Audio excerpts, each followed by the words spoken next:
เรือนชาติลำเป็นเจ้าไปฮอดใช้แล้วหามตอนนี้มีหยังแน่ล่ะมีเสาแล้วก็บล็อกเท่านี้วันแล้วลงมาแต่สิบนแล้วสิซื้อบล็อกมาอีกอ๋อดีใจนำเอาขนาดนี้หน่อยเนาะเจ้าสิปลูกอยู่บนใดนะครับบอนตัดกุ้งไม้ออกบนใต้ต้นไม้ได้บ่โดยต้องโคนดินขึ้นได้เนาะโดยเพราะว่ามันต่ำเด้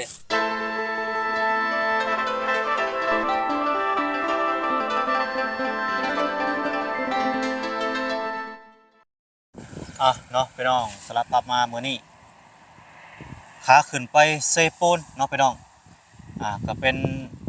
มื้อที่3แล้วเนาะพี่น้องทางบ่อน้อยกับอาจารย์เพิ่นก็ได้เดินทางขึ้นแล้วสุดนี้2คนพี่น้อยเนาะ2เก้อว่าซั่นซะกับทักทายสบายดีเด้อพ่อแม่พี่น้อง FC กันเบิดสุขคนเนาะพี่น้องบ่ว่าสิอยู่ไกลหรืออยู่ไกลบ่ว่าสิเป็นพี่น้องฝั่งลาวฝั่งไทยบ่ว่าสิเป็นพี่น้องทางต่างประเทศก็ยินดีต้อนรับเข้าสู่ช่องบ้านน้อยเชียงรายคือเก่าคือเดิมเนาะพี่น้องเนาะนี่แหละพี่น้องเอ้ยก่อนขึ้นเซโปนก็มาเยี่ยมมายามทางน้องบุญทวีเพิ่นนั่นแหละน้องพี่น้องเนาะกับน้องไซฟ้าแลบเพิ่นก่อนขึ้นว่าซั่นซะก็แวะเยี่ยมเพิ่นจักเล็กจักน้อยเนาะก็ซื้อของฝากของต้อนนั้นเล็กน้อยพี่น้องให้มาให้เพิ่นเนาะนี่เป็นขนมข้าวดอกแตกหรือว่าน้ำหวานเนาะพี่น้องไปซะพี่น้องเข้าไปหาเพิ่นกันเลยว่าซั่นซะบ่เพิ่นสิอยู่หรือบ่เนาะพี่น้องเอ้ยสบายดีน้องทวีพี่น้องเนาะมื้อนี้พี่น้องก่อนสิพากันเดินทางเนาะบ่น้อยเนาะโดยก็สิพากันมาแวะหาน้องเพิ่นก่อนพี่น้องเอ้ยเนาะน้องบุญทวีพี่น้องเอ้ยเนาะเฮาก็ได้ซื้อพี่น้องเอ้ยเนาะซื้อมาม่าซื้อน้ำเย็นๆแล้วก็นมมาฝากน้องเพิ่นเนาะยำฮอดว่าซั่นเนาะฮอดบักล่ะโดยบ่าวซื้อมาฝากโดยขนม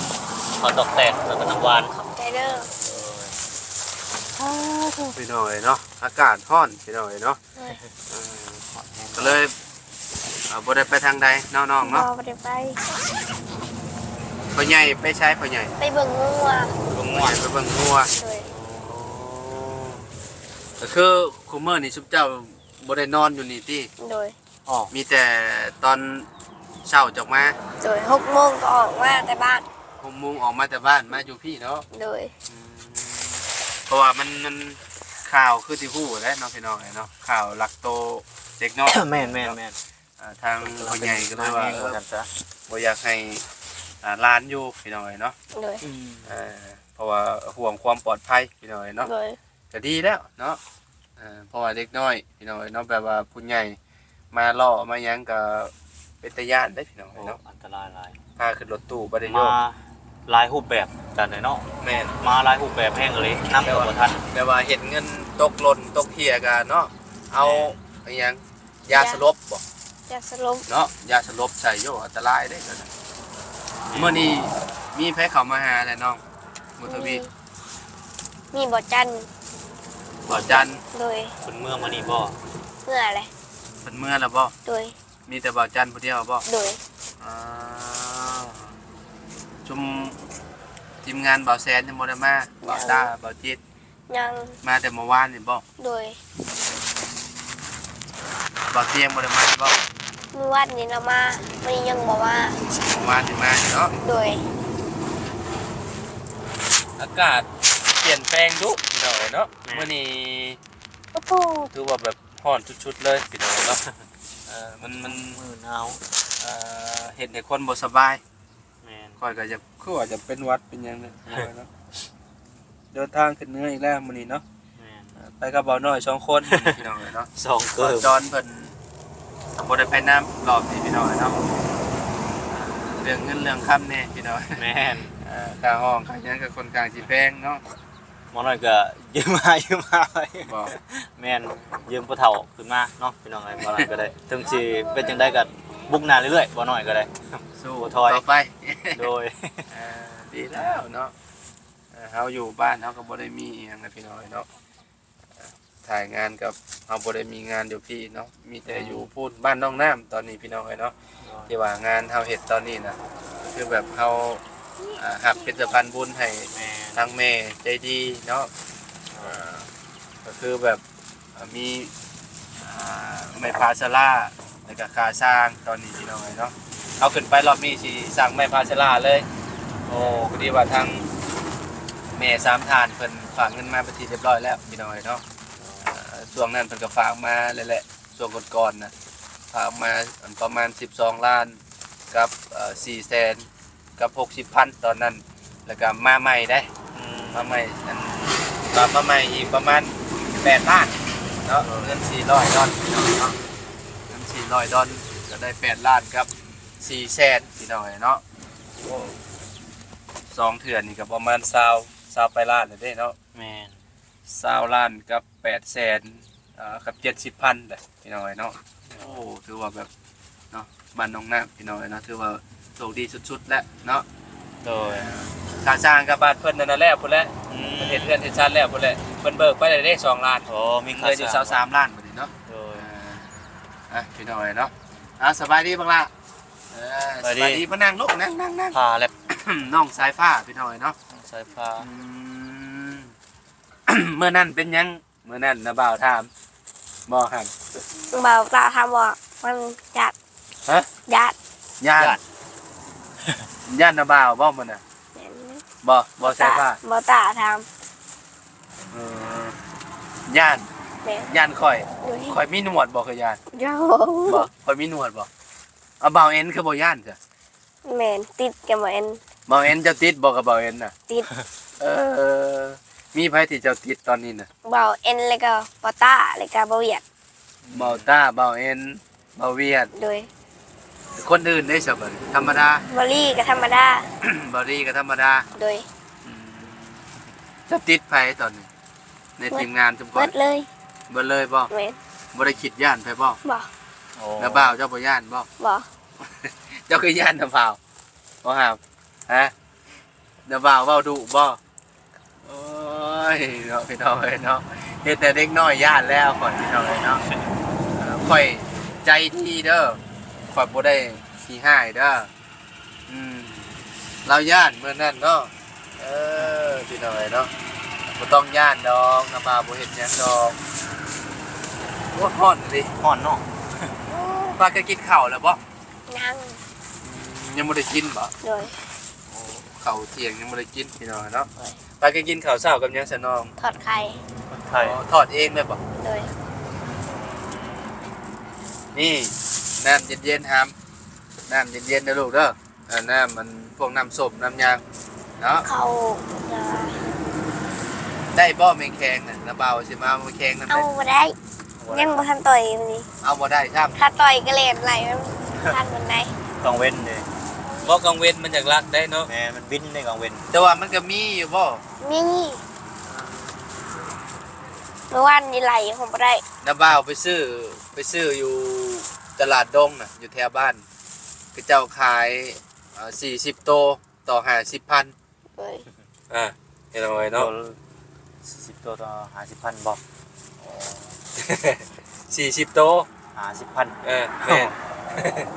แพงในพี่น้องแมงแคงนี่มันคือแบบ ตัวหนึ่งจักพันวะ มันหากินยากเลย ตัวละพันหาบ่แม่นวะ โตเท่าไรบ่น้อย ตัวพันหา ประมาณนั้นแหละประมาณ เนาะ พันปลาย ประมาณปอโตละพันหาก็ถือว่าแบบ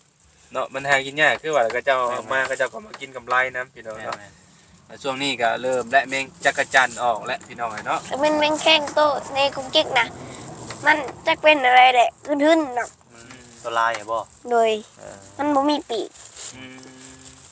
แล้วบ่าวอยากกินแมงแคงอันนี้เล่นนี่แมงแคงอยู่ในต้นข้อนี่ เวลาจังไปต่อยเบิ่ง มันหอมๆพี่น้องมาป่นโอ้คัก มื้อไอ้เจ้ากินอันนี่มันเผ็ด เฮ็ดแห้งปากขอจนหมาก อัน แล้วก็ เลย อันนี้ขอยยังชุกอยู่เลยตอนนี้ มันยังบ่หายเลยพี่น้องเนาะมันเหี่ยวใส่ปากน้ำมันน่ะ มื้อเขาจะกัดเข้าไปแห้งเผ็ดกว่าหันอีก แม่นขอยจะคาย เหนียวเหนียวอีก เหี่ยวใส่ปากพร้อมพี่น้องเนาะ จับเอาในนี่บ่ แม่จับเอาในใบเขาไม่ค่อยยำ ว่ามันบินมาแต่พุ่นเนาะเจ้าชุมเจ้าบ่ไปไล่มันมา แม่น มันละแต่ เมื่อวานนี้ก็เล่นไหลอยู่กกตัวผู้อยู่ปุ๊บไก่กอนน้ำไม้ โดยติดเบาเอ็นเนาะเห็นเบานํกันกับเบาเอ็นเว้าเก่งพี่น้องเนาะทางน้องสายฟ้านี่เบาเอ็นถามว่าสมมุติว่าอ้ายเป็นโจรนี่ก็สิคืออยู่บ่คือแล้วอ่ะว่าเนาะพี่น้องเนาะจะว่าคืออันคือไปจะว่าคือไผแล้วบัดนี้พี่น้องเนาะ ทรงทรงพ่อเจ้าคือกันบ่ครับแอนคือบ่คล้ายบ่ คือคล้ายๆกันนะ โอ้ยพอแล้วเราอย่าติดเนาะ คือพอ คือคล้ายๆเนาะ โดย ทรงแบบนั้นเนาะ โดยคนจะจ่อยสูง คนจะจอยสูงๆแบบนั้นบ่ ๆโดย พี่น้อยเนาะแต่ละคนก็คือต้องมีคนติดได้พี่น้อยเนาะ ถึกสโลกถึกสตาร์ ถึงชะตากันแบบว่า แมน เว้าแล้วแบบบ่ย่านนะบ่เก่งหั่นนะ เก่งเลย แต่คือน้องเพิ่นนี่ให้เว้ากับเฮานี่เพิ่นอยากย่านพี่น้อย แม เนาะ น คือแบบเพิ่น บ บ่อยากกล้า างเถื่อ เว้านะ บางเถื่อกับบ่อยากย่านแต่ว่ามันอยากในอ้ายหน่อยหนึ่งอยากในอ้าย เวลาเว้าแบบเฮาเว้าไปนำเฮาโดนๆแล้วก็คือแบบอยากย่านแน่อยากอายแน่เนาะ โดย พี่น้อยเนาะก็ค่อยนี่แหละนาบ่าวกลับมา3-4เทื่อนี่แหละนี่เนาะจื้อกันอยู่บ่เฮ้ยฮะสายฟ้าถ้าจื้อนาบ่าวสิเอาเงินให้รถนี่ จื้อบ่ ติว ฮะ จื้อ บ่จื้อซ้ำ พอเอ็นแรงลงมา จะจื้อบ่ค่อยนี่น้อง จื้อได้แต่ บุญทวี จื้อได้แต่หน้าจื้อสื่อบ่ได้ โอ้3รอบเลย4รอบนี่เลยเนาะ อีกรอบนะ ไผใช่นี่ บ่น้อย อันนี้จื้อบ่น้อยบัดนาบ่าวบ่จื้อ แม่งว่าบ่จื้อสื่อ เบาลาวสตูดิโอ โดย เบาลาว คนก็น้อยคือกันกับเราหั่นแหละแต่จะซื้อช่องค่อย ซื้อช่องหน่อยคือกัน เอิ้นชื่อเลยบ่ได้เลยบ่ ได้จะเป็น ได้ นะ หน่อยซื้ออันเดียวกันนั่นแหละ น้ำบ่าวซื้อน้อย โดย เออ โดย ไปหน่อยเนาะอ๋อตัว เริ่มฮอน เริ่มแล้ว เมื่อได้ปานนี้อยู่กงใหม่อยู่หุ่นยิ เพื่อสิเดินทางฮอดเชโปนไปหน่อยเนาะก็ประมาณพุ่นแหละบ่าย2 5 3โมงพุ่นแหละเนาะว่าน้อยเนาะตอนนี้จักโมงแล้ว 12 โมงมาฮอดบ่อนนี่เนาะ12โมงฮอดเมืองอัสสัมพันธ์ทองเนาะต่อไปก็เมืองพลานเนาะว่าน้อย แม่ พลานแล้วก็ต่อไปอีกบ่พี่น้องเนาะ ยังบ่ เมืองพีนเนาะ พี่ เมื นี่ องพีนเมืองเชโปนเชโปน จะเคยไปบ่ เคยไปอยู่ โอ้ จะไปเมืองใด บ่ฮอดเซโบฮอดใกล้อีกเซโบฮอดประมาณเซโบนี่แหละ ฮอดแต่เชโปนบ่ เลยเคยไปอยู่ ไปยัง ไปวันลุงตอนลุงเสีย โอ้ เอ้าบ้านลุงเจ้าอยู่เชโปนบ่ โดยลุงเสีย พอแล้ว อ๋อ ว่าเราจะเคยไปเนาะ อืมเคยไปสุดอยู่หันเนาะ โดย เมืองนองได้ไปอยู่บ่ บ่เคย ไปเนาะ โดย คิดว่าไปฮอดเมืองนองใช่ดอก บ่ฮอด เอเอาเนาะพี่น้องเอ้ยเนาะก็ดีแล้วเนาะได้ไปเห็นหม่องหันหม่องนี้พี่น้องเอ้ยเนาะสวรรค์ในเขตนี่จะไปจักเทื่อแหละ หลายเทื่อเติบแล้ว สายฟ้าก็ไปบ่ลูก เคยอยู่ ไปยัง เคยไปอยู่ ตอนน่ะแม่พาไปลิน แม่เคยไปลิน โดยไปเล่น แล้ว ราว แล้วพาลูกไปนํ โดย บุญชงเรือเด้ไปอยู่บ่บุญชงเรือ ไป โอ้เราพาไปลินเนาะทางแม่ บุญถึงเฮือก็ไปได้เนาะม่วนได้บุญถึงเฮือยามบุญถึงเฮือพี่น้องเอ้ยเนาะเรือนจานลันเป็นเจ้าไปฮอดใจแล้วหามตอนนี้มีหยังแน่ล่ะ มีเสาแล้วก็บล็อก เท่านี้ วันแล้วลงมาแต่เซโบนแล้วสิซื้อบล็อกมาอีก อ๋อดีใจน้ำเผากันได้ โดย พี่น้อยเนาะเจ้าจิปลูกอยู่บนได้นะครับ บอลตัดกงใหม่ออก บนใต้ต้นไม้ได้ป่ะ โดย ต้องคูนดินขึ้นได้เนาะ โดย เพราะว่ามันต่ำเด้เวลายามฝนตกมันก็โหงนั่นนะเนาะต้องคูนดินขึ้นเนี่ยมันสูงพี่น้อยเนาะ คาซาไปหาญี่ปุ่นได้อีกแมงแคง ห้ามมองได้ ญี่ปุ่นมันก็ ยามกลางคืนน่ะบ่าวอ่ะมันจังจับง่าย แม่น แห้งจับยากกลางคืน ฮะ จับยากมันไปจะเห็นหู เฮ้ยเห็นอุ้ม เอามาเอาไฟเนี่ย เฮามีได้จับยาก น่ะบ่าวเห็นกระเจ้าไปก้านมันกระเจ้าไปก้านกลางคืน เขาจับแมงแคงกับต้นจิกนะจับกลางเว้นก็ได้ มันโมไม่ปีกที่ไม่ใช่เลย แม่น จับง่าย มีก็แบบหนึงมันบูวินมันสีเขียวตัวสีเขียว ตัวสีเขียวน้อยๆฮะ โดย เอ่อมันอันก็กินแตกต่างกันมันก็บ่แซ่บไม่แข็งจิกตี้น่ะเนาะ โดย ไม่แข็งจิกแข็งลาย แต่ไม่แข็งอันโตอันแดงๆนี่คักอันนี้กระแปกได้อยู่แถวปากเซน่ะบางคนน่ะก็เจ้าว่าคิ้วแฮงก็เจ้าบ่มักกินก็เจ้าบ่อยากเลยว่าน้อยหลายแฮงตอนข่อยไปหาหมู่อยู่พุ่นน่ะ เกือบผู้คนเลยบ่กินนะ แม่นบางคนก็ คิวแฮงบางคนก็กินอยู่กินแต่ว่าแบบแต่ว่าบ่ได้อันนั้นปานใดหั่นนะบ่ได้มากหั่นนะคือเฮาไปเห็นบัดเฮาเฮงบ่สิออนเฮาเฮงอยากได้หั่น อ นะ ยากแล้ว หลายได้แม่งแข็งเขตจุเพิ่น อยู่พี่ฮอนนี่เอาอยู่พุ่นนะไปอยู่พุ่นเย็นนี่ ใช้อยู่ใช้เห็น ก็หมองเป้นะ ต้นโอ้ต้นมังอันนั้นเนาะต้นมะกอกเนาะ เลยลมพัด มันก็เย็นอยู่นี่มันมีหญ้ามันบ่ได้อันนั้นเด้ อึบ หญ้าพี่น้อยเนาะอันนี้ว่าสังกะสีคือสังกะสีบ่อยู่ในก็ได้ โดย โอ้ฮ้อนอ้าวครับเพิ่นยังเนาะคิดฮอดบ่อันบ่ได้นอนหลายคืนแหละ โดย อันกระต๊อบนี่ โดยสี่เลย ปกติแล้วมันนอนอยู่กระต๊อบตลอดเนาะ2ไอ้เนาะ หอที่สี่มือขาแมลง แมลงนี่แหละเนาะ โดย มื้ออื่นจังได๋ก็ครับ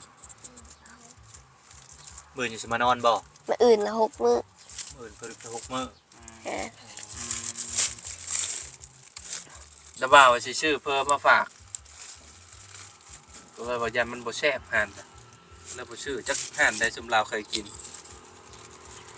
ห่านแถวใดซุมเจ้าเคยกิน ยังไงก็ได้หมด ได้ เลย เจ้าก็มากินบ่เผอครับ กินอยู่ สายฟ้า ยังไงก็ได้หมดเอา สายฟ้ามักบ่โล